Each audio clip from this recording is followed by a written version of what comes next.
With the runner boy, you nigga, no question. You ain't run a motherfucker high stepping. Hey, you never had a big enough weapon. Motherfucker never learned your lesson. I'm a 88 pack nigga. I'm a 88 pack nigga. I mean, day walker, drink blood, fangs out, full moon, motherfucker change like a hoe. I'm just a nigga from the hood trying to stack a little cheddar for the money.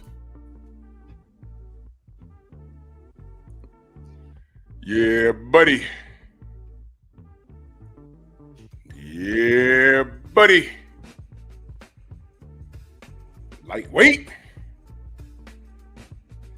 Lightweight, baby. It's time to bleed this Sunday evening, November 10th, 2024. Drew Titan Bronx on deck. Shout out to the mighty LDBC.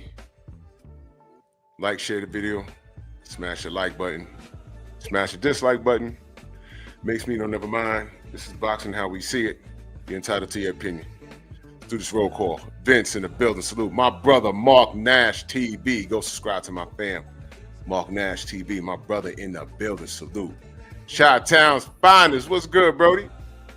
Yes, sir, man. Catch the replay. Yeah, be careful, man. Go home, get some rest, doctor.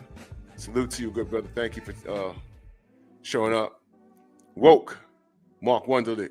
Anwar Willis. Shaquilla Fields. Salute, Queen. Rod Nail.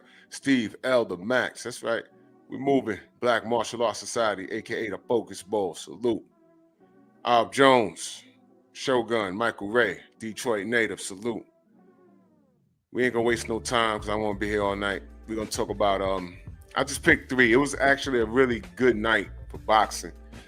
But I picked three that I want to focus on this evening. We're going to focus on Bam Rodriguez, Boots Ennis, and Keyshawn Davis. You know, there's a lot to cover. So with that being said, let's get started. Sensei's in the building. Salute, good brother. Yo, what's happening? It's good, man. That mic sounds awesome. I'm going to step my mic game up soon. Yes, sir, man. You know what's awesome? Some Stormy B-Man gear from the A Weapons website. There, you see that? Shout out to A Weapons. Shout out to huh? Yes, I got a matching hat, fleece jacket. I got some shorts.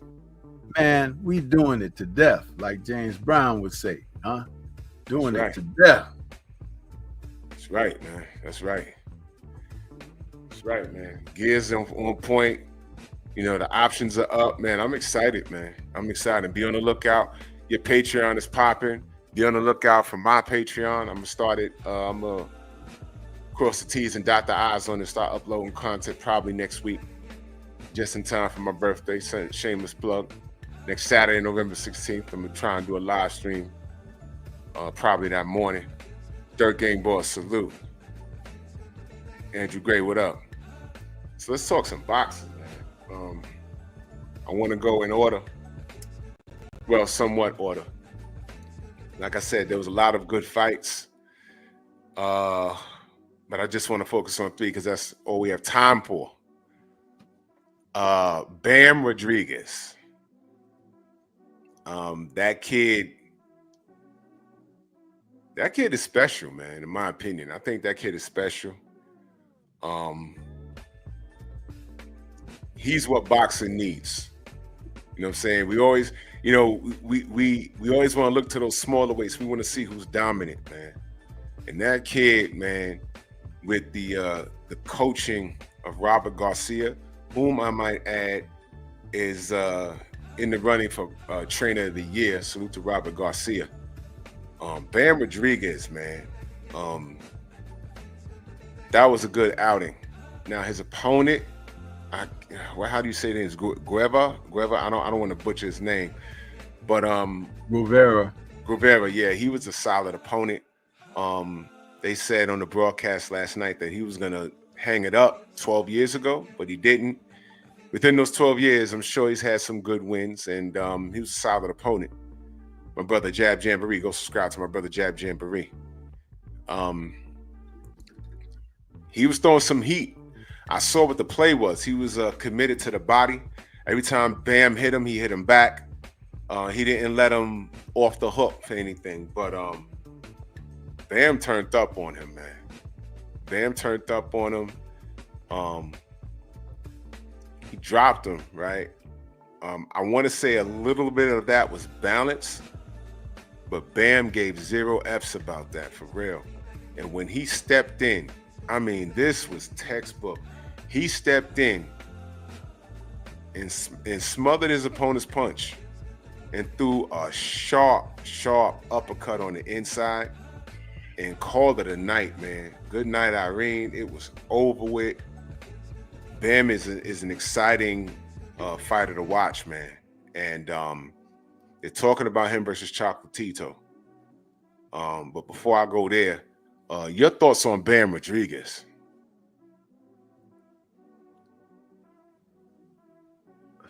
Fast, quickly becoming the best in the sport today. This young man is not only a student of the sport, you can tell by the way he goes about his work. Well coached, schooled, and tooled for what he brings to the ring. Yo, salute Claymore. Claymore Rain in the building. Go subscribe to Claymore Rain. Mr. Clay. Yeah, salute, he has a way of engaging in the fight, but he's one of the few fighters of today, might be the only one, that when he starts a fight out, he's testing you to see what your reaction is going to be, because he already knows. He's got a game plan. He's got it mapped out of what he wants to do, how he's going to go about attacking you and everything. And this engagement is to get you to show something to him that he can take advantage of. It's really a young fighter who is applying the sweet science. Right. And it's gratifying to see that, because he's fighting at a different level. And while everybody else is kind of doing a kata, this dude is doing finishing technique, you know, and it's really gratifying to watch. It truly is. Now, there may be some people that don't understand what I'm talking about, and they're like, man, what the hell is Stormy saying? Whatever. Well, too bad, because that's why when we say that there are levels to this, that's exactly what that means. What are you talking about? It's exactly what that means. When he fought Juan Francisco Estrada, a very experienced champion, he did the same thing to him. Yeah. He even put himself in the line. I won't say he did it on purpose, but he later talked about it because his coach and trainer had told him, don't stand there with him and whatever, you know, just continue to roll and move out. But he said, I got a little greedy because I wanted to see what he was going to do. And he got dropped. But when he got dropped, he got right back up. And he was like, okay, enough of this. I'm going to go get him now. He knew exactly what he wanted to do. And Juan Francisco, with his experience, with his ego, with everything that he has been through himself, was like kicking himself at the end of the day, because that young fighter, now 24 years of age, totally turned the tables on him, embarrassed him, and took him out. Yeah. And he's been in against more rugged, tougher, and experienced fighters. But the one thing about what I just described, rugged, tougher, and experienced, the one thing they that have those qualities, they didn't have the one that Bam has. And you know what that one is? He's damn near excellent. they were not that, but they were those other things which he will come to be because he's still so young. But he's damn near. I mean, do you know that in my most recent thoughts about him, I've paired him with two other fighters, Ricardo Lopez and Salvador Sanchez. Salvador Sanchez was 22 years of age when he died in his car accident. 22, 23, something like that. Yeah. But had some very good quality fights. In fact, his last fight, I believe, was against Azuma Nelson. But we never got to see the best of him. Yeah. We saw him when he was simply great for what he was doing, but that's where it ended. I've often talked about the guys in the lower weights, how they get to a certain point when it becomes their twilight years. And for whatever reason, the lighter weight guys, when they get to 28, 29, that's coming out of their primes. Right. They hit 30 and 31, 32, they are beyond their primes. And I believe a great deal of that has to do with that youthfulness and cutting weight at such a small size. It begins to catch up with you quicker as you age because, you know, how many 40-year-old, 114-pound men have you seen in life? You know what I'm saying? Yeah, that's true. So it's different. Yeah. You know, and so again, when you put it all together in this way, you recognize like what I'm saying makes practical sense in it all. But damn, we got about another good 4 years out of him doing what he's doing, and he's, man, magnificent. I love it. I love watching that kid fight. That kid is fighting on a level, and that's why I'm saying, man, Robert Garcia, that's like the perfect brain with the fighter, it's the perfect brain with the athlete that can execute what he's instilling in him. And that's a perfect combination. That's what I'm saying, Robert. You know, when it comes time to vote, you know, Robert Garcia is up there. You know what I'm saying? Jab Jamboree, our brother Ak Reacher, he says Bam should move up to test himself. Well, that's you know, that's the general consensus what you do. But you know what though? I think he's good where he is right now. I gotta say something about that. And I'm not coming at Ak by no. Ak is my brother. I love him.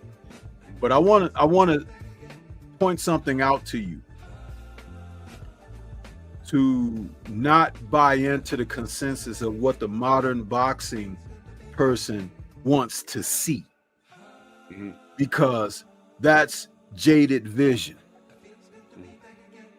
I am old enough to remember an era of 8 weight classes. 8.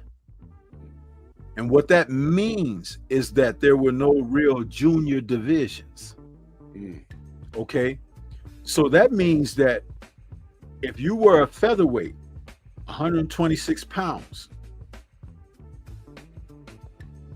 and you wanted to fight someone that was featherweight or bantamweight, you fight within that, or you'll fight the next division up, which is lightweight. That means that that guy might naturally have 10 pounds or more over you. You got guys right now that won't test themselves within the junior and regular weight classes that they participate in. So why should he, who is totally proficient at what he's doing, go where it's unnecessary at the present time, because there's still work to get done where he is presently. And he's seeking it out. he already has said the next person he wants is Chocolatito. Yeah. Because Chocolatito had also been the man there. Now he's taking out Juan Francisco. He's taking out Sung Ramvisai. Who slept Chocolatito badly. Both of them are arch enemy of Juan Francisco and Chocolatito.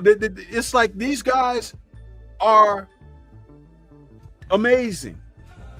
And he is what he is doing is he's marking his territory. And anyone who wants to be a champion has to go through him.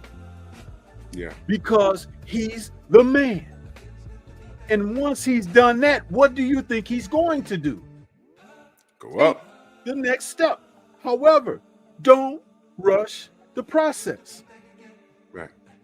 Because this young man is checking all the boxes.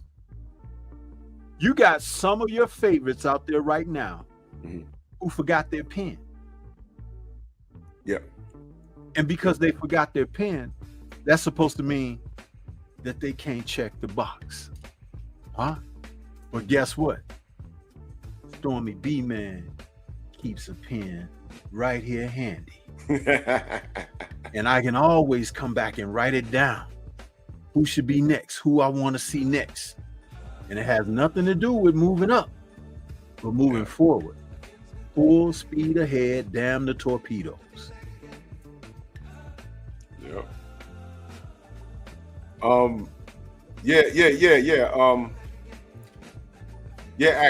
Ak, I just dropped it to you. So you could jump up here real quick. That's cool. Yeah. Oh, there you go. There go my brother. My brother Ak. What's good, Ak?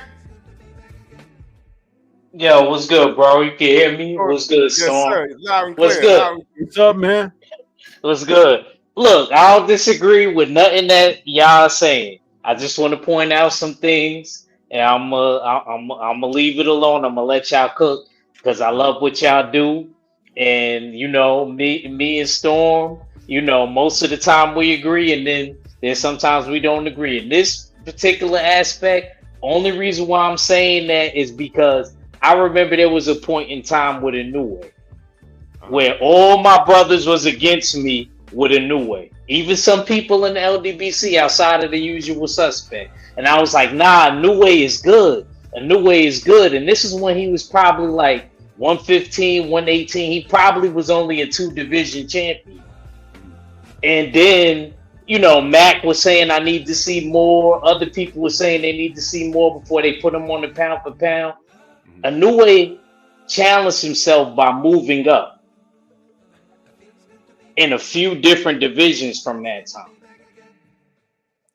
Even Lomachenko, I'm not a big Lomachenko fan, but Lomachenko even challenged himself and moved up from 122 all the way to 135. Can I challenge you on something? Just one more thing, Drew. Go ahead. They asked Bam in an interview if he would move up and fight Juntao Nagatani, whatever his name. Yeah. And he said that he's willing to do that. I don't want to stop that. Why stop that process? There's nobody there. He's fighting a bunch of old men, and Stormy said that himself in his post-fight interview. Post-fight thoughts on the fights that he always does. And he does a great job, and he's always consistent. Salute to the sensei on that. He always does that, and he holds that down. That's why I've been thinking like that lately. Like a lot of the dudes that he's fighting down there is long in the tooth. Is not really making a good statement on his claim by him fighting a bunch of old dudes. Hold on, Ak. You going on? You're a little long-winded there, but I gotta step in for a moment. No, seriously. What you're saying is very cavalier to throw away, because those men that he's beating have reigned. They have reigned, and you just heard me admit to them even being rivals amongst themselves because they're so good. Yeah, I agree. This young man has come up and whooped each and every one of them, and Chocolatito is the last. He is the Excalibur now. And what do you think is going to happen when they cross paths? He's going to beat him easily. Maybe. However, if he is successful, he's the man. Once you've done that, then what do you think is next? To move on, but not before. You see, I've mentioned this, and I say these things, but they keep going over everybody's head. You got guys today that won't even take care of business where they are. But Storm, could I just say real quick before I forget my point? It's already bad enough he moved up, beat somebody, then moved back down. So that's showing me that he can move up. He moved up and then he moved back down. He moved back down so his brother can continue to fight, but then his brother has retired. So now it's open season for him up there now to go back up. Forgot about that. And he just said in the post-fight interview that he's thinking about moving up after a fight or two anyway. Well, who do you think is the fighter two is going to be? Look, he said he'll fight Junta. He said he'll fight Junta. I think that's a good test for him. That's somebody his age. That's somebody that can punch. That's somebody that's certification of his legacy against Chocolatito. Right. He has work to do with Chocolatito right now. Let me add to this from a different perspective too. Everything that you're saying is I'm not against the fighter moving up if they're comfortable. Our brother Tom Conor Loco in the chat saying he met the dude. He's like very tiny. I know they look a certain size on TV, but he's very tiny. But he looked bigger than that dude last night, Conor. He looked way bigger than that dude. Well, look, the last man standing in that division that they're talking about is Chocolatito. After he beat, because I think he's going to beat Chocolatito. Let's see what's doing after that. Let's see what he says after that. I'm not saying to leave Chocolatito alone and just go up a division. He still has some work to do at his division. But with that being said, you mentioned I call him annoying in the way. You know why I call him annoying in the way? Some fighters have machines behind them. And a lot of times it's not in the best, it's in the best interest of them, lining their pockets. Do you think that Bam Rodriguez has the same machine behind him that Monster Nui has? He doesn't. He doesn't have anywhere near the same machine. And the reason why I bring that up, if he and let's say him and Monster Nui start being mentioned in the same sentence, if they both want the smoke, I'm all for the smoke. But he's going to Japan to fight that kid, and when I mentioned machine, right? It's legal to stack your raps over there. We saw it. I'm not comfortable with no American fighter going over there to handle any work. I'm not comfortable with that. That man has an entire machine. Look, watch this. He has a country behind him. It's not cool when now we're talking about a Japanese fighter who just inked the deal with Rider Season, which is huge. Okay. So that means no more Japan, Drew. Yeah, it means no more Japan, but no. Well, maybe not. Maybe not. He might not fight him in Saudi. He might not fight him in Vegas. Monster Nui might be saying, "Yo, I inked this deal. I need 2 fights at least in my country. I need that at least." I don't know what the deal looks like. I'm just assuming at this point. And I'm not comfortable with Bam going to Japan to fight that guy. I'm not. I'm really not. I don't trust nothing over there. So Bam don't have the same machine. But to keep it as it pertains to what you brothers was talking about, after he handles his business with Bam, then it's up to Bam to move up. Now that's the general idea. You clean out your division, you move up. But Kano's saying that this dude is super small, but this cat Junta, that's a hell of a fight, and that's next up if he takes care of this business. But there's no rush. They tried to get Marvin Hagler. Hey man, you're gonna go to one. There was no 168 back then. It was middleweight to light heavyweight. There was no in between. So it was like, yo, you going to 175? He says, no, I'm middleweight. He can make weight. He's gonna stay right there, and that's what he did. There's no need to go anywhere. He can go to the Hall of Fame just like that. Bam could stay right there for the next 3, 4, 5 years.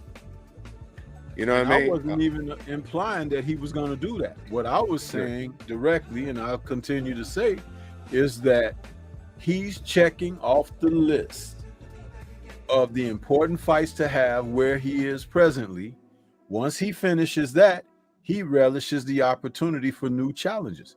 That is respectable. Totally. As I said, you got guys right now who won't look at the guy that's right next to him. Tank Davis, Teofimo Lopez, these guys who are thriving in the sport, facing opposition that nobody wants to see them fight, and totally dismissing the fights that people are craving for. Right. Where they do that at? See, So go ahead. part of that problem is all of the sanctioning bodies too. They play games with the titles. Yeah. You see, because understand that every time that someone moves up, a belt becomes vacant, right? Then a promoter who has influence can take one of his fighters to fight for the vacant belt. I was just having this conversation with Thomas from the Bronx earlier today. Influential, promoter like an Ed Hearn can take his favorite fighter presently, Conor Benn, and fight for a title that's been vacated, like by Boots Ennis when he moves up to 154. You see how that works? But you would have rather see Boots beat up Conor Benn, wouldn't you? But these are the games that they play in the sport of boxing, and you're too busy looking too far ahead, and you can't see what's right in front of your nose. But isn't that how magic is performed? That's right. Yeah, that's right. Yo, Axe, sidebar. I like that logo, bro. Oh yeah, appreciate it. Appreciate That it. logo's tight. I like that. Appreciate it. Yeah, like I said, I don't not, like I said, I feel what Stormy say, certain aspects, but I gotta stand on my square with he's fighting a lot of old dudes. I'm not mad at him. Do what you do, make it work for you. But they were saying that a lot about a lot of other boxers when they was on their stride. I'm not saying we were. They were saying a lot of dudes. When did you determine that they were old? Huh? I mean, I feel. I mean, me.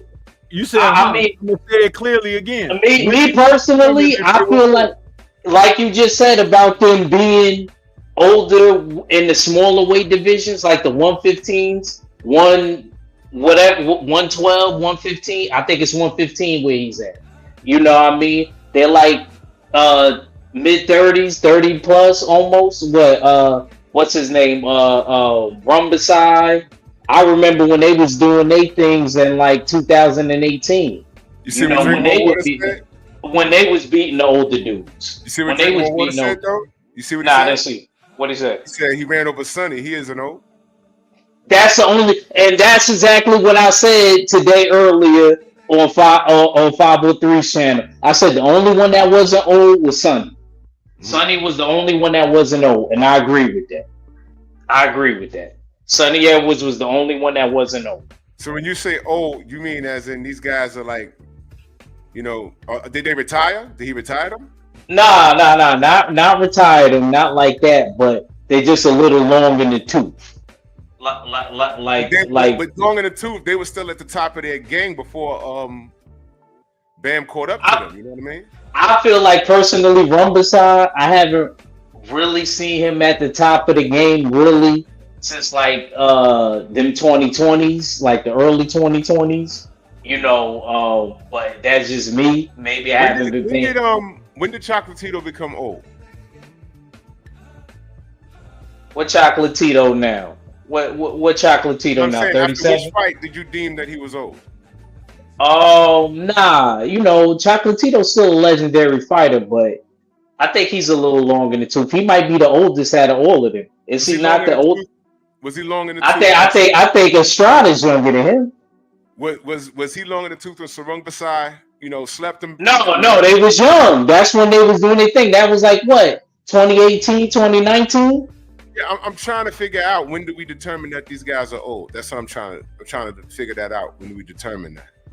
Yeah, you know what I'm saying? Like 10 minutes ago. That's when, to me, that's when they was in their primes. So around that time, they fought.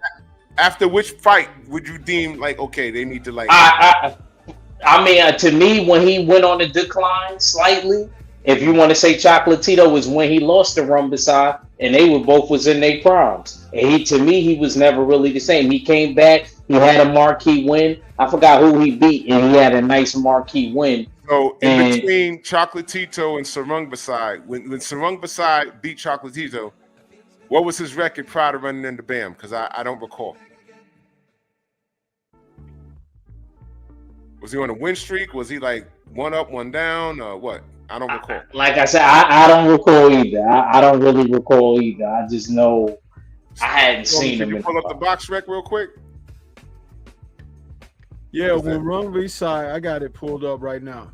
Mm-hmm. When Run V-Side fought Chocolatito was 46-1 at the time. That was that fight on HBO, remember? Yeah. Yeah, I remember that. Yeah, he was 46-1. And Jim Lampley was having orgasm about him being it was bad. It was pound bad. for pound and all of that. And then they had that fight that night on HBO and in 4 rounds. Run V-Side said, "Give me that dinner." And that was it. So after that fight, how many fights did he have before he ran into Bam, and what was his record before he ran into Bam? I didn't know he was 38, TD. I didn't know that, Thomas. I thought he was a little younger than that. So when Rung V-Side fought Bam, that was back in 2022. Okay. And he is 37 himself now. So he and Chocolatito are the same age. So between Chocolatito and Bam, how many fights did Sarung Basai lose?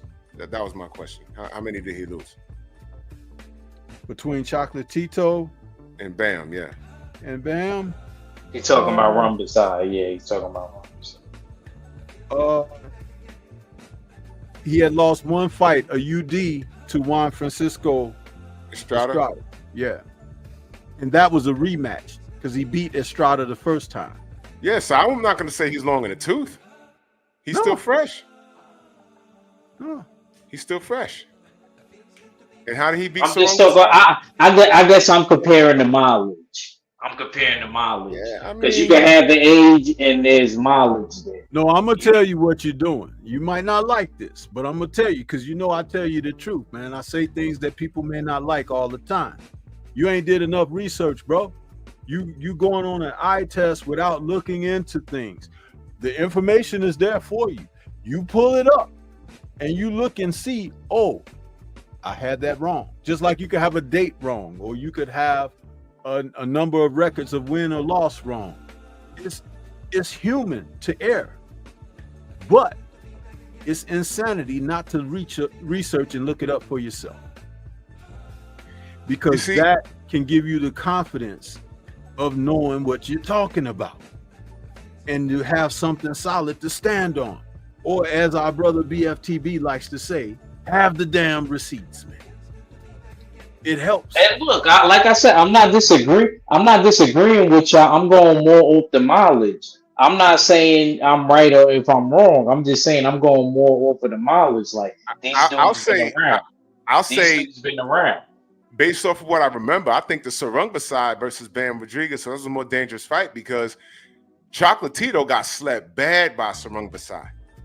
And I remember he had 2 losses on his record, or 3 or whatever on his record already when he fought Chocolatito, which is why Jim Lampley was kind of being dismissive of the guy because he had a couple of losses on his record. Dude, It ain't nothing wrong with having a loss. We suffer setbacks in life. I'm not trying to say that, Storm. I don't want you to think I'm saying that. I'm just saying.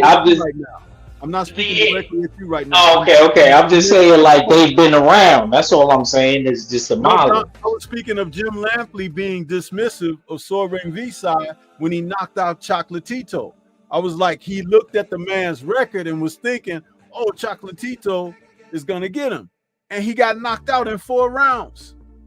And most of us who were watching that fight on HBO, because we didn't have, even back then, we didn't have the access that we have the luxury of enjoying today, presently.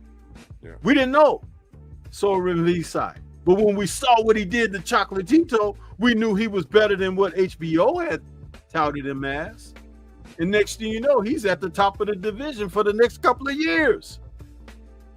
Kicking butt. I think that I think the Sarung Basai fight was more dangerous for Bam than the Chocolatito fight right now, because of how those fights ended between. You know, that's not really a triangle theory.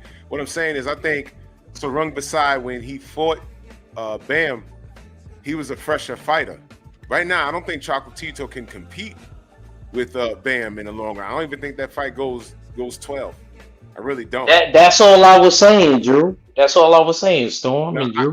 That's all I was saying. I just, I don't think I'm wrong for asking him to test himself and knowing. And look, I don't disagree with what the sensei said as far as just clearing up that you the man at that division. But at the same time, it's like I still feel like, okay, you know what I mean? They did the same thing to other fighters, and other fighters moved up. Do you know where the heated challenge for Chocolatito comes from? In Chocolatito's last couple of camps in preparation for his fights, he sparred with Bam. Yeah. Yes. There has been like some bantering back and forth, like, man, we should fight for some money, and which is another stroke of respect for men in boxing competing with one another, because Chocolatito is not running from that opportunity. He's not. He's talking about he's interested. The fact that Bam is like, yeah, I respect him a lot, but I want to beat him. So, this is what I'm talking about. But mind you, the reason that we're even having a conversation like this, and let's not forget this, it's because of the guys who are not doing what they're supposed to be doing. Yeah. Because if people were doing what they were supposed to be doing, that's what we would be focused on. I keep trying to say it in 1,000 different ways, but it still comes back. What is Tank doing right now? What is T.O. doing right now? We're gonna get to that. We're gonna get to that. I'm not. It's hypothetical. I'm saying, what are they doing?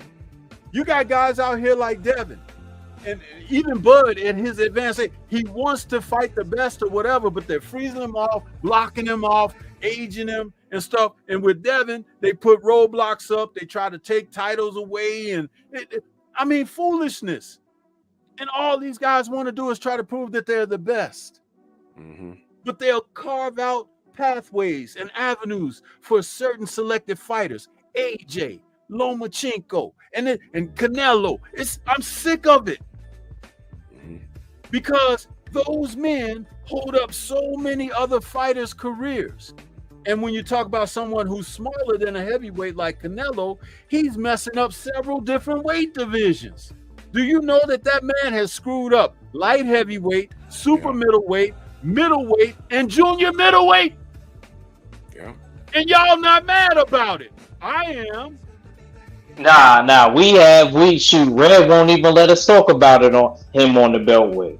So we haven't even been talking Canelo. Because you have platforms, you have a voice, and when you turn the heat up, they do listen.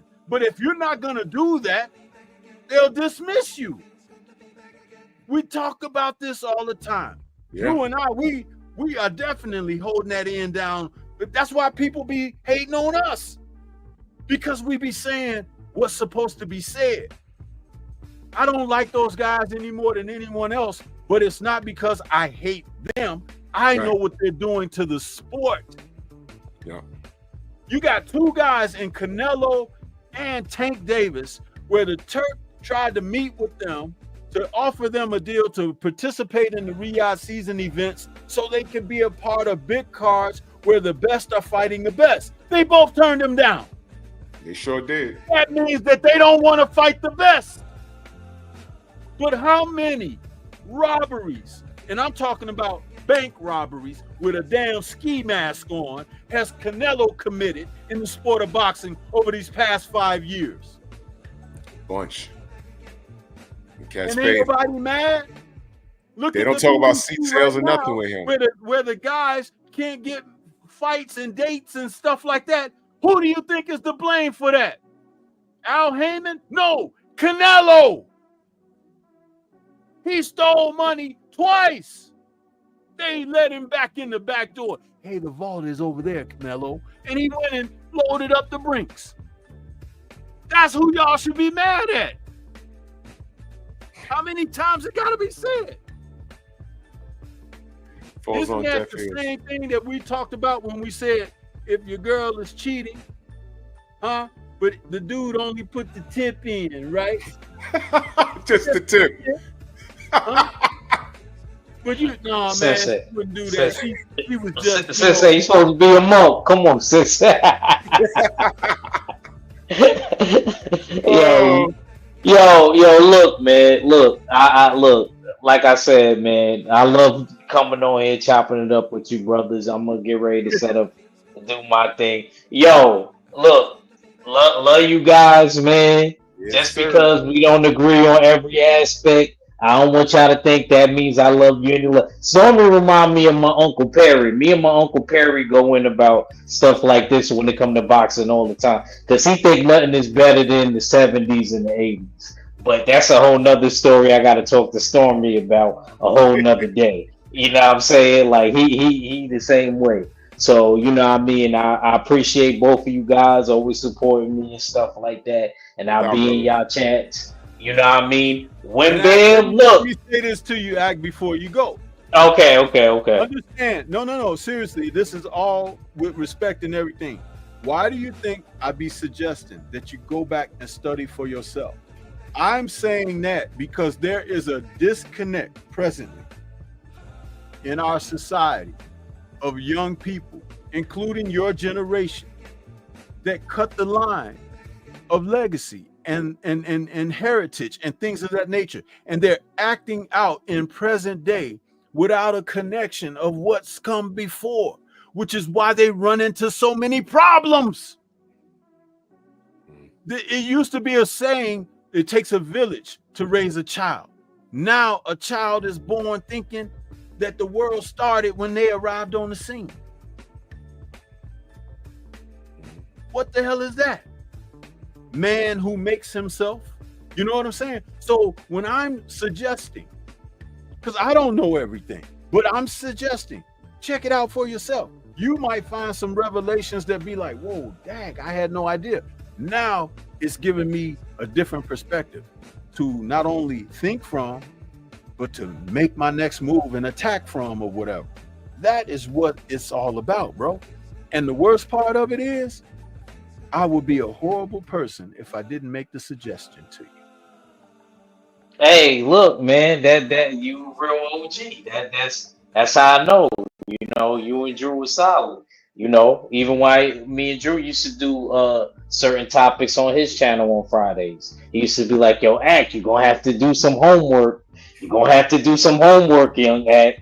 I know you don't know about this. And yo, let me tell you, I had my notepad. I damn near ran out of notebook paper because of Drew doing that show. You know what I'm saying? I ran out of notebooks. One in front of me at all times. My notepad is You know what I'm saying?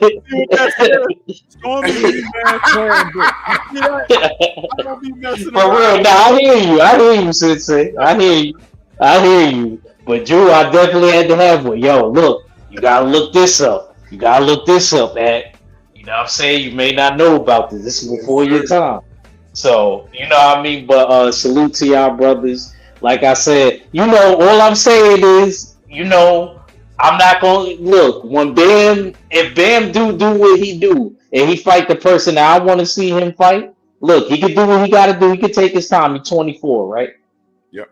I wouldn't mind seeing the Junetown fight. I think that's perfect for him. They're around the same age. He's a little bit bigger. That'll show me that Bam can carry that power. Other fighters have done it.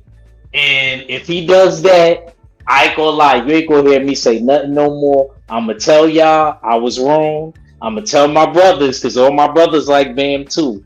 I'm gonna be like I was wrong. But if he fails, I'm gonna be like, look, guys, you know what I mean? He's still good. Maybe he needs to stay down. But I don't mind him challenging himself. Well, when he takes care of the business with Chocolatito, he can determine whether he wants to move up for that Junetown. He said he would do it. He said he would do it. He said he would fight Junetown. Yeah. Push the goddamn button. Junetown. Push the goddamn button. We're gonna see. We're gonna see. All right, good brother. Yeah, all right, man. All right, y'all be good, man. I'm gonna be listening in, man. Appreciate y'all. Appreciate you for having me on. It was fun. All right, brother. See you, bro. Peace. Go subscribe to the Jab Jamboree. Don't dig any doubt, man. So yeah, that's Bam Rodriguez, y'all, and I'm excited for that for his career, and I can't wait to see what's next. So let's go to Boots. Wow. Boots. Let me give you my take on it. I guess we could work backwards. At the end of the fight, he clearly won. He did. Boots seemed, the term I'm looking for is he seemed a little embarrassed in a win. And I'm going to say he has nothing to be embarrassed about because he won. I think that's his mind messing with him because he didn't get the outcome that he wanted. Now, I'm not going to tear down his performance. It was exciting. I will say this, there were some things that I didn't understand. The main thing I didn't understand was the work, the advice from his corner. And I mentioned this to Stormy last night. I said, yo, you know what we never talk about? We never, ever talk about, we always talk about, okay, the athletes, they may freeze under the big lights. Some athletes are just cut from a cloth where that don't bother them. But I do think that there's a portion in which their corner may freeze under those damn lights. And I'm not sure what was going on, but for like 6 rounds, about 7 rounds, Boozy was just telling his son, just go in there and get him out of there. There was no plan, there was no technique, there was no watch when he steps to the left. Because listen, man, Karen had great feet. And we knew that from the first fight. But I was like, I'm waiting, I'm listening, like, what is he saying? Just go in there and get him out of there? You know, I brought up, the moment may have been too big for him. He may have been nervous, like, man, we in Philly, we can't lose like this. Because Karen was not fighting. He thought it was going to be round 13 of the last fight, if you get what I'm saying. And Karen had other plans. He came to fight, man. And he was trying to knock Boots' head off. And I'm going to tell you something. If Karen had a little more pop, Boots was there to hit the deck because he was getting hit. Now, I don't agree with the style of fight. It may have been exciting to watch. I'll give you a good example. Gaddy Ward 1 was an exciting fight. That wasn't even a boxing match. That was a goddamn fight. Gaddy Ward 2 wasn't as good. You know why? because Gaddy ran out and got Buddy McGurk, and Buddy McGurk sat him down and said, you ain't doing that while I'm training you. Here's what you're going to do. You're going to move those feet. You're going to work that jab. You're going to counterpunch this dude. And it looked like two totally different fights because Arturo Gatti boxed. Boots Ennis was the bigger guy, longer reach.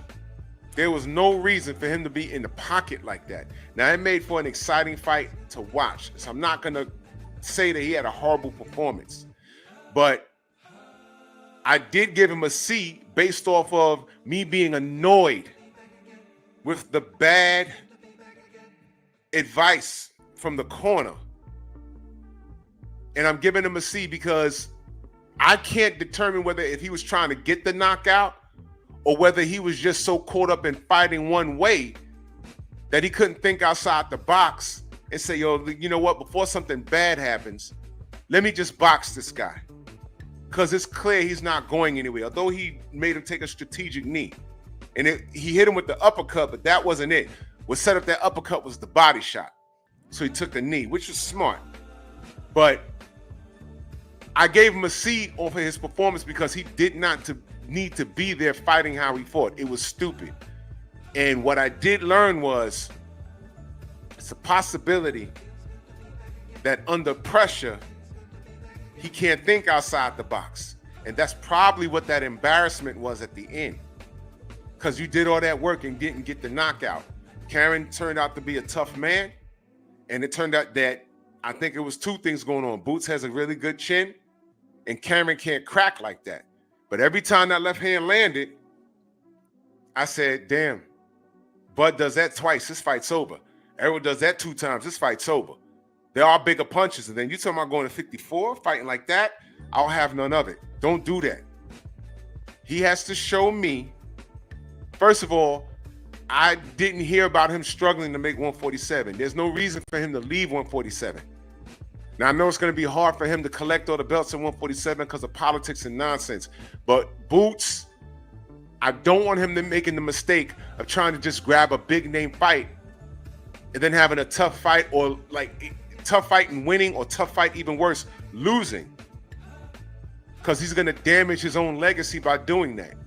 Don't chase these guys, right? Don't follow their path.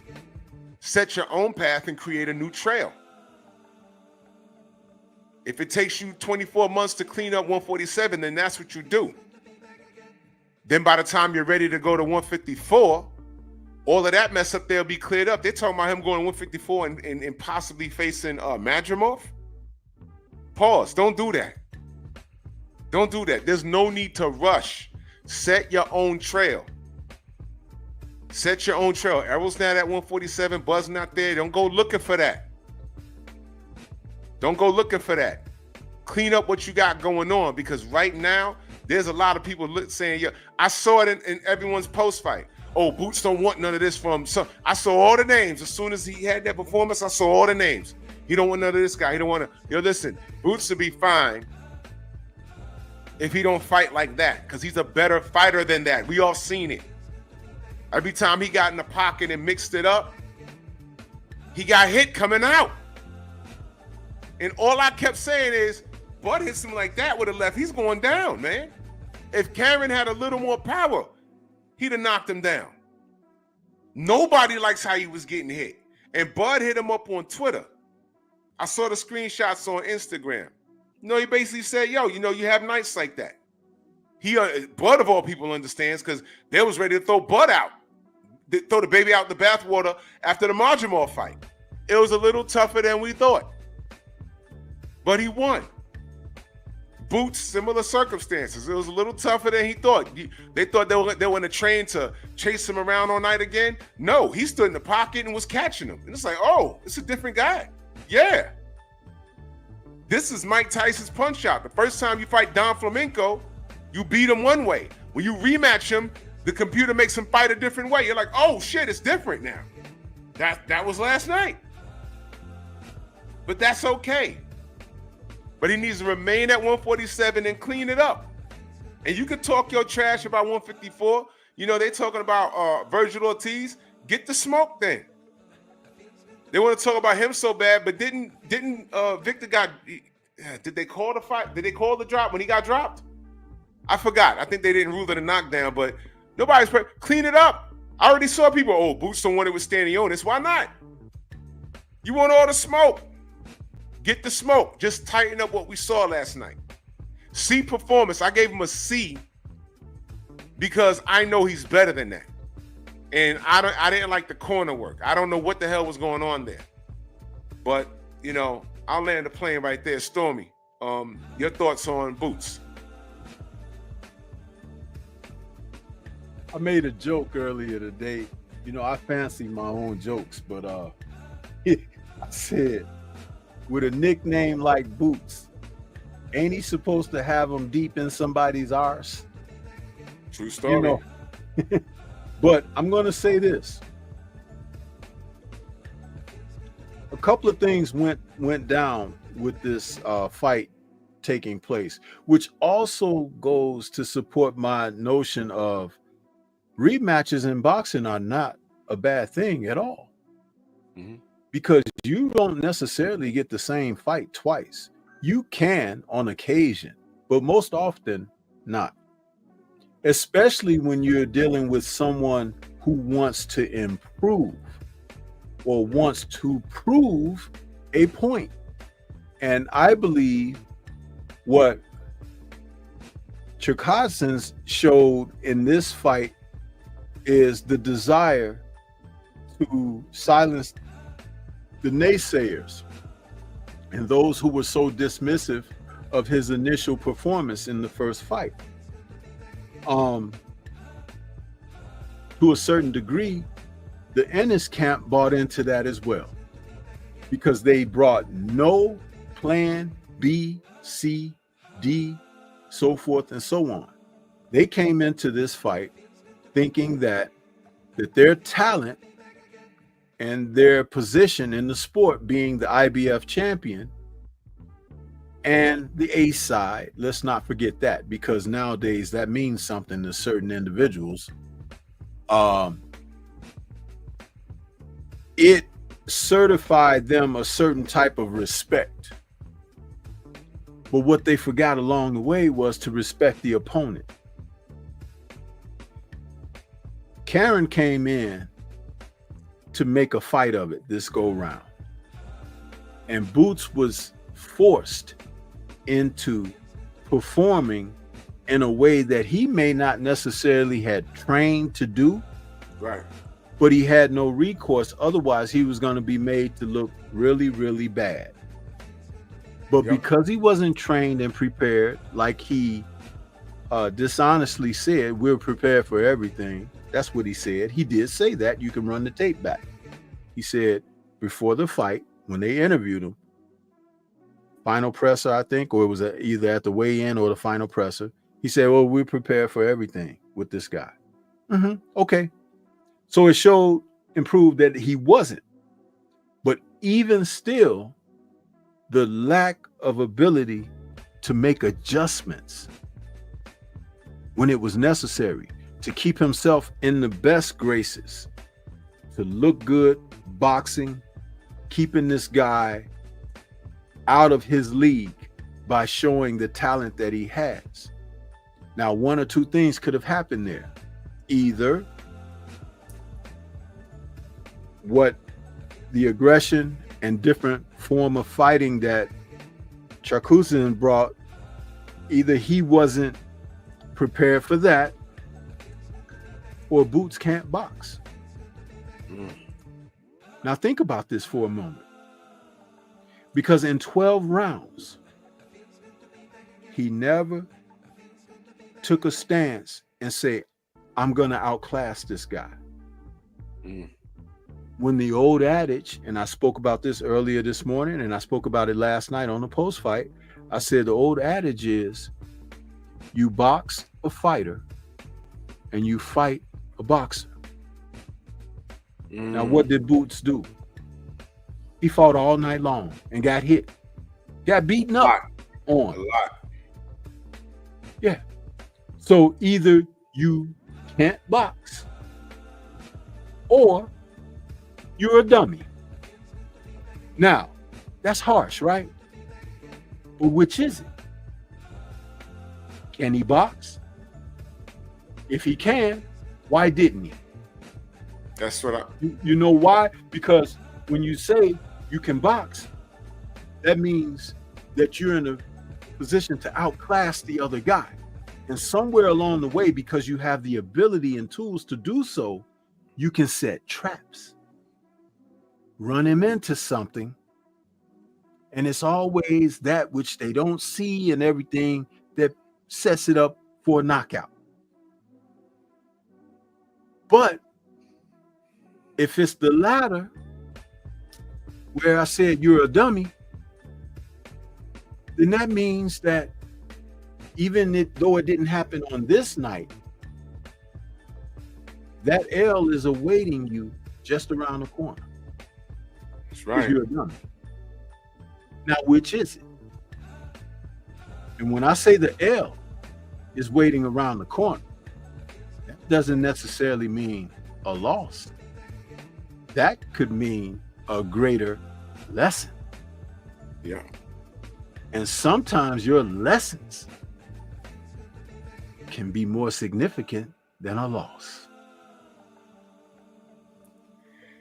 His lack of adjustments in the ring, it showed, because that period of time he was on the phone, didn't we ask, what the hell is his father doing in the corner? Where's the instruction? So it showed in the ring.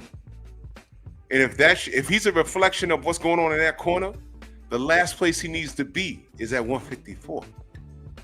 Because he's been getting away with it until now. So we learned something about Boots, not so much that he's not athletic or he ain't got some skill. We're saying that he's gotten this far. We're talking about the lack of adjustments. And now that the competition has changed, his contemporaries are looking at chops now saying, oh, he's cool when he's in charge and got people on the ropes. But if I switch gears on his ass and have to make him think a little bit, every time in a clinch, he's talking to his dad at the end of y'all all saw that. And then he's talking to his dad. You see him saying yes. And then when they fight out the clinch, he getting clipped. It was disgusting. And I'm like, man, bigger punches take his head off, man. He could have a good chin, but eventually that runs out. So poor work output reflects leadership. Where was the leadership in the corner? What did we see in that corner? I did not like what Boozy was telling them, which was nothing. Go in there and put him out. Well been saying roll the dice. Roll the dice. Go in there and put him out. Kick him. You know what I'm saying? I'm like, I was looking for instruction. I unmute the TV so I can hear the instruction. Karen's corner was talking in their language. Every time they went to Boots, it's like, and like I said, this is something that's never spoken about. It could be that these trainers, the moment's too big for them. That's all he told him to do. Go get him. Get him out of there. He's ready to go. And I'm like, how? Work the jab, step to the left, throw feint, set a trap. Nothing, bro. I'm concerned. Show how tough he is. Oh, we're from Philly. Look, I'm concerned, y'all. This isn't hate on Boots. It's what we saw. That was the most we've seen him get hit. And if Cameron has some pop, it'd have been over, because he sure did get hit a lot. And he got hit his last fight a lot, more than we thought. He got hit more last night. But prior to that, we was like, whoa, he got hit a little too much. And then what did he say last time? Oh, it's because I was a little rusty. Okay. So what about now? It ain't rust. It's something that you're not doing in that gym. This is the part where you make a phone call and you add to your camp. Because sometimes your trainer that you've been with all your life can take you to a certain point.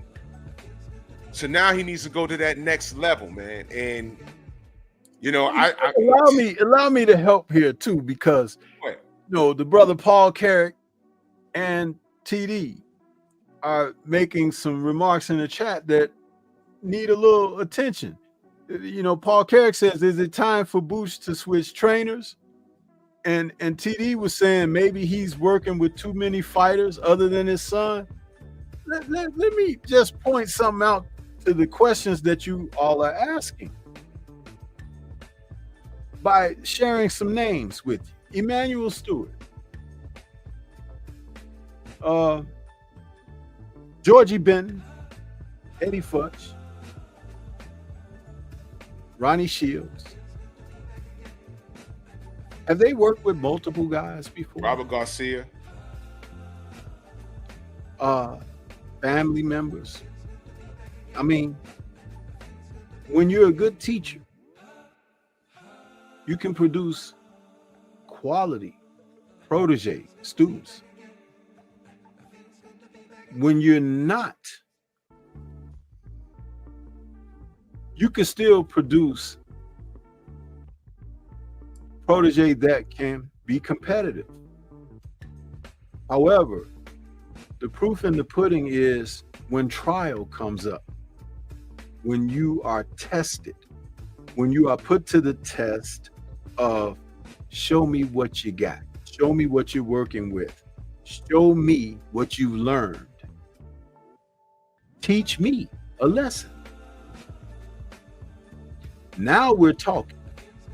Now we're cooking with hot grease, because fighting 80-20 matches on a continuous basis can provide you with sense of security. Make people think you better than you truly are.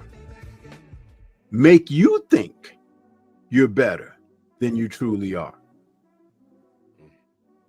I've talked about this in the past. I said the old time trainers used to like for their guys to lose a fight or two before even challenging for a world championship.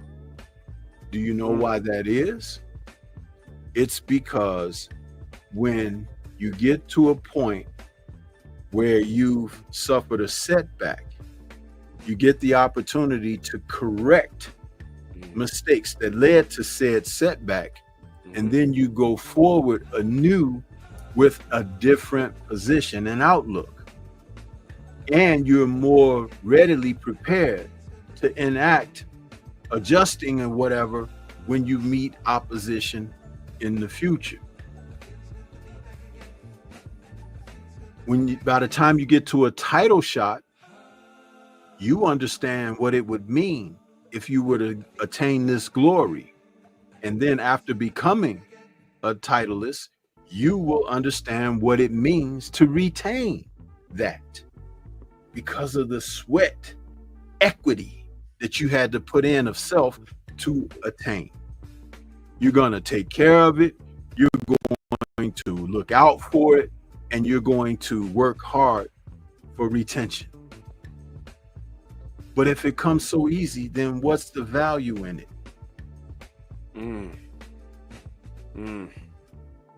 You see, and that's where we are today. So many titles.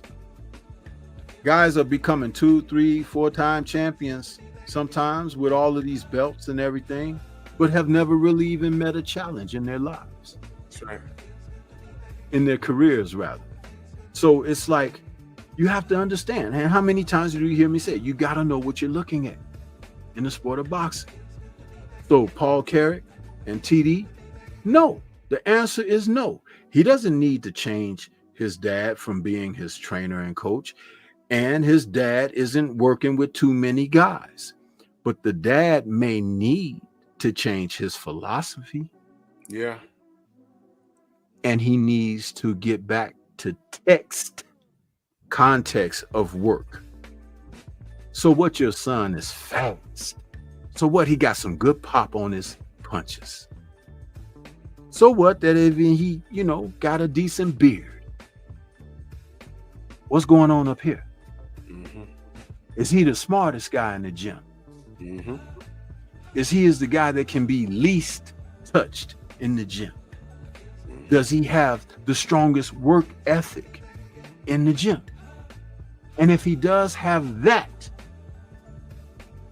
does he place himself in a situation to receive any type of pressure that can come his way, so he can't wait to chomp at the bit to overcome? Now you're cooking with something. Mm-hmm. Not potential. Not potential,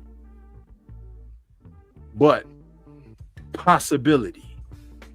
Think about it in terms of that, because that's what makes a difference. And if these guys don't understand that, get the hell out of my gym. There's always someone tougher, stronger, hit harder, run faster, has faster hands, faster feet. But who's the best? That one that brings that comes from within and can compare it all with their natural talents, their ability to think on their feet, to be smart, right, to solve and resolve issues and problems. You ever seen somebody sitting trying to figure something out and they're stuck? It's like, what's the matter, man? And I can't figure this out. Oh, man. Well, what's the problem? Well, I'm trying to negotiate this turn here, and I don't. Oh, well, you back it up like this, and you do this, and you turn the wheel that way, and you're gone. You're going about your way. And I just couldn't see that. It takes someone to be able to reveal it to you when you're stuck. But what you would want to do going forward is to learn how to process and assess for yourself. That's right. And when you get a teacher that can show you how to do that, they've done their job. You can have several other teachers after that, because each and every one that comes after that can show someone something new. But the foundation of that good teaching should always remain, because it's something solid to fall back on. And I'm sure each and every one of us who've been to school in life have had at least one instructor that touched you in a way, and I ain't talking about that funny way, pause, I say, but has made an impact on you, yeah, that is significant, that you carry it with you to this day. That's right. Salute to Universal Truth. And that super chat, much love, man. Salute to everybody in chat. I see you, KG in the building, Toby Smith, Tony C, Clarence McLean, Bronx on deck. Salute. If I miss you in the chat, know that I love you. So yeah, that's Boots. That's Boots. I see you, Jarrell, and yeah, I understand sometimes fighting at home you can have some distractions, but I don't see that playing into Boots' performance, because this is actually the second time we've seen that. My cause for concern is him not being able to think outside the box, and as a fighter, once you get hit with a particular punch, you're supposed to assess why that happened and make an adjustment so it doesn't happen again. And if you didn't see it, normally I've seen fighters get dropped. When they get up, they go back to the corner and be like, well, damn, what the hell happened? And that's where the corner has to come and say, okay, look, you did this and that, you stepped this and that. Don't do that again, so it won't happen again. That's instruction. What I heard from Boozy was like, bro, I mean, go back and listen to it. If you have the zone, go back and watch it. Listen to the corner work. There was no work. There was no work. And that is alarming for me. I'm actually concerned for Boots moving forward. If he can't think for himself in there, you know what I'm saying? That's what corners are for, to help you think. They're supposed to see what you don't see.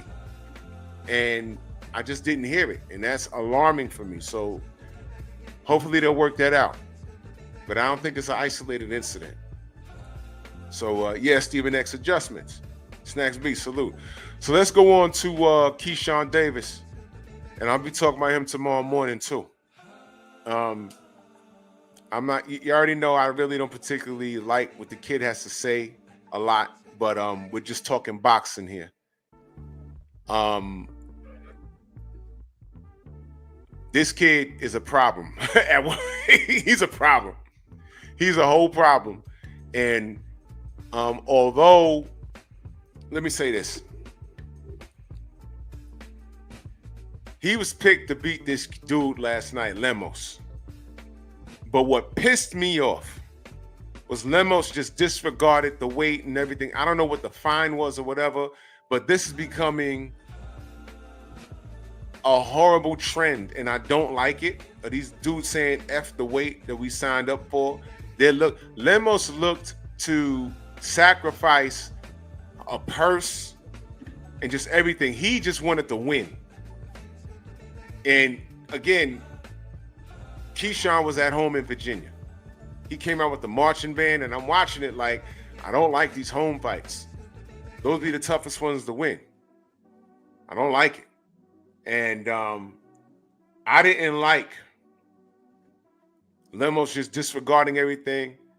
You know, he said that they almost canceled the fight. And I know that they had a stand-in ready. They always have a stand-in guy ready. And Lemos, let me tell you why I think I really wouldn't have cared. And the audience wouldn't care if they say, oh, we're not fighting Lemos. Guess what? Ain't nobody in America, in Virginia in particular, was checking for Lemos. You know what they were there for? They were there to see Keyshawn. And they didn't care who he knocked out as long as he got a knockout. You understand what I'm saying? And there's a reason why I'm saying this. Because there's another Davis that has a fan base that's like that. They don't care who he knocks out as long as he's winning. The difference is, I heard that he did 1-point-something mil at the door. Uh-oh. Guess what else I heard? Well, guess what else we know? This dude said F the weight. He came in like 6 pounds over, and on fight night, I heard he was 155. Now, I don't know what Keyshawn was. Nobody was 135, but this dude was 20 pounds literally over the limit on fight night, and Keyshawn made fast work of him. And I didn't realize how much bigger that Keyshawn was of this dude. He says, man, I'm not going to come in on weight. I need some kind of advantage. This dude's bigger. He got bigger reach. And he still got his ass kicked. Now, I gave him credit because I say, okay, he's an Argentine fighter. Usually those guys are tough. They are. But Keyshawn was just tougher. Now, these things I just pointed out, this plays into what I'm talking about tomorrow morning, but we could talk about it some tonight. Lemos came in at 155. He said, screw the weight. Keyshawn said, all right, screw it. Keyshawn put him away in 2 rounds. All right? And he did it in magnificent fashion. Now, according by boxing terms, Lemos was a bum. I get it. But what do you do with bums? What Keyshawn did. You get him out of there in a couple of rounds. Tomorrow's show is Highlander. There can only be one Davis. Did Tank turn off his Twitter for 2 days? Whoa!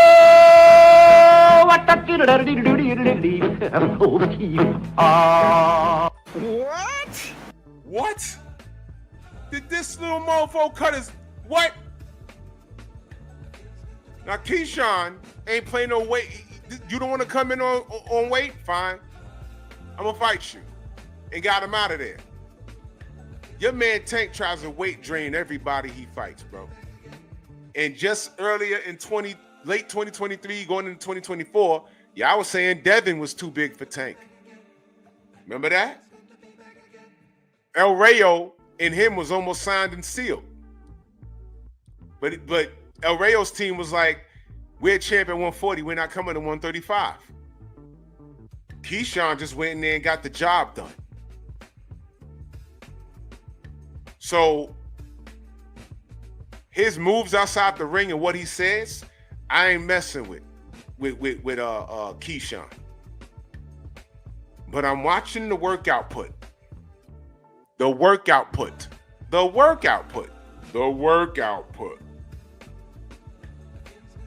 And he done called Tank out his name.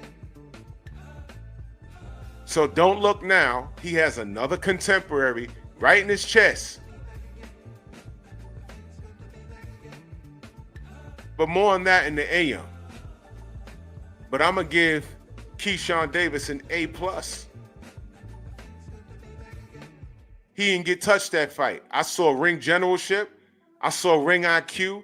And yes, Lemos was a bum. And what do you do with bums? You get him the fuck out.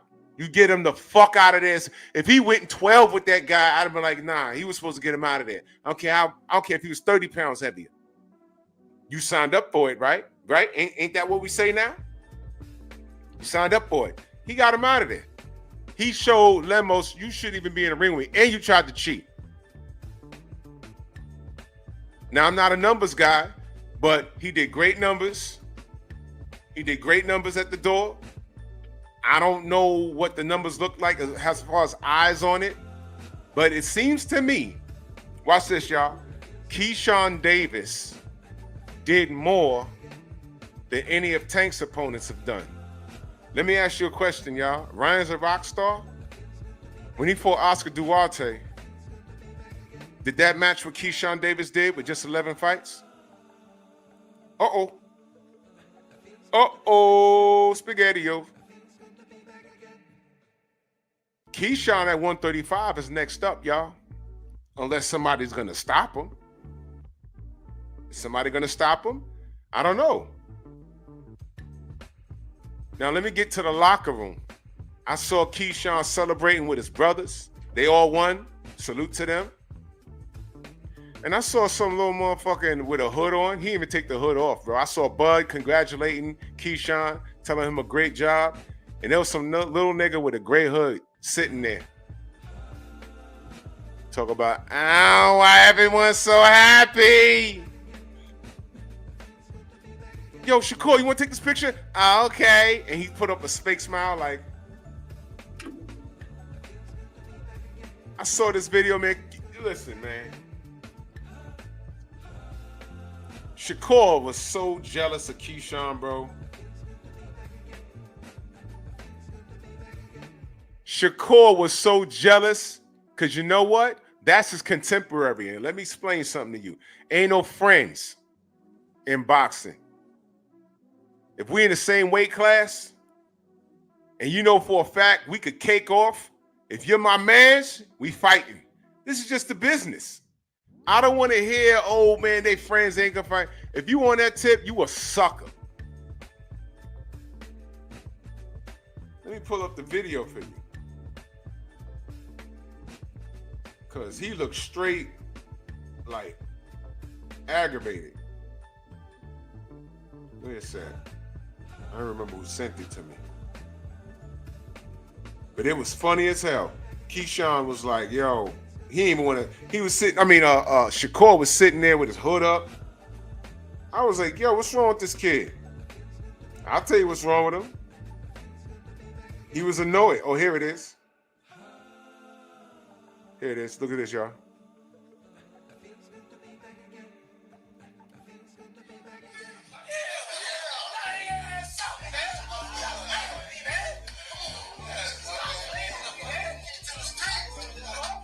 Everybody partying.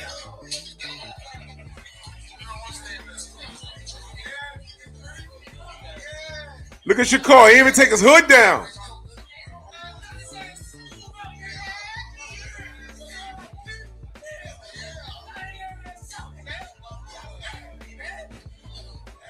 Look at Shakur. He even want to dap it up with him.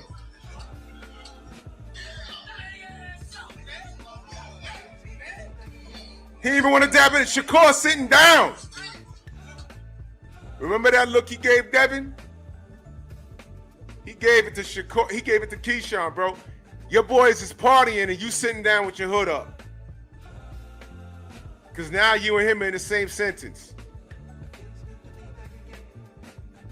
And it seems to me that Tank ain't even entertaining either one, man. Yo, yeah.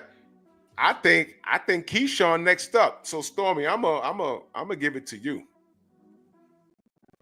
What you got on that?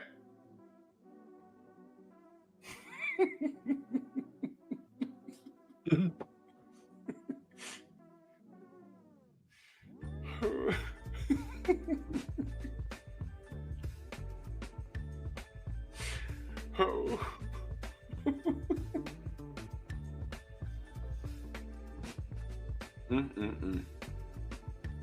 You know, when you see that type of behavior, And I talked about this. I think I said it last night in the post fight. I said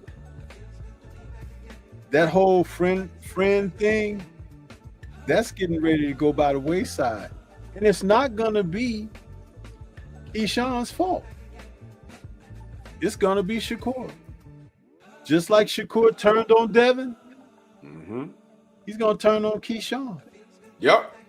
Sooner or later, these young men are going to have to listen to people like us because we have life experience to tell them things that they need to know, because it's obvious that there hasn't been the male presence around them to share certain aspects of what to expect out of life as a man. A woman can't teach you that. A woman can't tell you certain things to prepare for in life and how to navigate those seas of dealing with other men, because you're going to have to deal with them in life, whether it's someone in conducting business and affairs, or it could be someone that you have some type of engagement with in society. And getting mad, loud, and whipping your neck around and being all animated with an attitude that's very effeminate and all of that is not appropriate. That's right. That can end your life very quickly.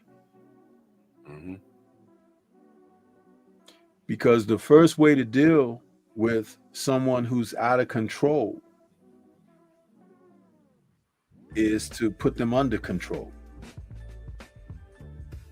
And we've seen the law abuse their authority in putting people under control, haven't we? That's right. See, people probably wasn't even thinking that I was going to say what I said about the law, but I put that in there because it's supposed to make you think first. That's what I was trying to share with Ak as we were talking. Think. It's always good to have your opinion and your stance, but how about calculating? Take the time to calculate and assess. Compartmentalize. That word alone, compartmentalization. How many times do you hear a black man use that word? Not often. Not often enough. However, in conducting affairs, it's most primary that you do understand what that means. And it's like, again, it's one of those things that you can easily gloss over, but to have it and understand what it means, to have a sense of reservation, right, holding yourself in reserve, in check, right, that leads to self-preservation. That's right. That's right. I'm going to cook on that topic with Keyshawn and Tank a little more tomorrow morning. I'm going to save that. But I give him an A+ his performance, and I'm giving him an A+ because this dude Lemos went in there and tried to cheat him. I wouldn't have been mad if he just said, I'm not fighting this guy, I'm fighting a stand-in. I still would have watched it. And everyone in Virginia would have came in and watched it. Because they wasn't there to see him get challenged. They were there to celebrate Keyshawn's success. They didn't care. Now I'm gonna tell you something. That type of fan base can rival a dude like Tank. Baltimore, Virginia, it's the DMV. Similar. If he has that kind of superstardom, but the difference is he's putting in the work and he's actually trying to fight the names that he's calling out, where does that leave Tank? Somebody got to fight their contemporaries, man. It's gonna end how we want it. I'm telling you. What do I want? I just want these guys to fight their contemporaries. That's what I want. Y'all thought you was gonna say something else, right? But you're not gonna get that from me. Well, at least not tonight. So salute to the Davis brothers. Salute to his beautiful mother. He showed up. He showed out. Salute that they had a blockbuster gate. And if I was to give him any advice, it would be to keep doing what he's doing while fighting your contemporaries. And I don't know if it's true. According to Blue Blood, he's the person I heard it first. If Lomachenko's really retiring, because I was under the impression, and you know what? Let me say this, because I know y'all going to be like, oh, well, Tank chased him into retirement. No, he was chasing Tank for 5 years. If anything, Keyshawn Davis made him retire, because Tank's not the issue.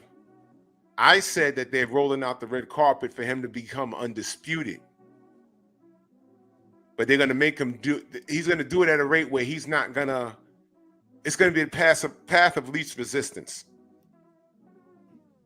You understand? So once Keyshawn came through, especially with that performance, Loma's he was saying, yo, I'm going to have to see this guy. I could beat Tank, but that's not going to be easy. But then after that, I'm going to have to see him and Shakur eventually. Nah, it's too much work. At my age, at my advanced age, no. It's time to wake up out that matrix thought process, and I'm going to hang it up. So if what he's saying is true, if what I heard is true, if he's retiring, cool. He's going to come up off a belt. Now, who's going to be the person next up? These kids are going to have to fight each other. And that's all I want. I want to see who's the best. That's all. When do we become haters for asking these kids to do their job? I don't know what kind of planet y'all live. I don't know what planet y'all from, but I'm going to keep on doing that. All I want is for the best to fight the best. BFTV. That's all we want. I don't know when we became haters. Oh, you just want to see him lose. Even if I want to see him lose, you don't want to see a guy emerge as a top dog? Whatever, man. This is ridiculous. But yeah. A+, because Lemos is a cheater, and I don't care to see him again. So that's the name of that tune. Anyway, Stormy, let them know they can find you. Everybody can find me right here on YouTube. Stormy B Man is the channel. Stormy B Man in all caps, but no cap. And plug that Patreon. Yeah, Patreon is the same, Stormy B Man. And I am asking anyone who has been a member of the Stormy B Man channel to take the same energy over to my Patreon, become a member there so that we can move forward without interference or someone, kind of dipping into what we do with our finances on YouTube. So over at Patreon, you can become a member and get total full support of what we're doing. There will be a lot more content coming forward, more of a podcast nature, maybe not so much of video, but audio, until something changes with being able to do the video in a way that we don't have interference from those who are trying to hold us back. Terrific. And be on the lookout for my Patreon as well.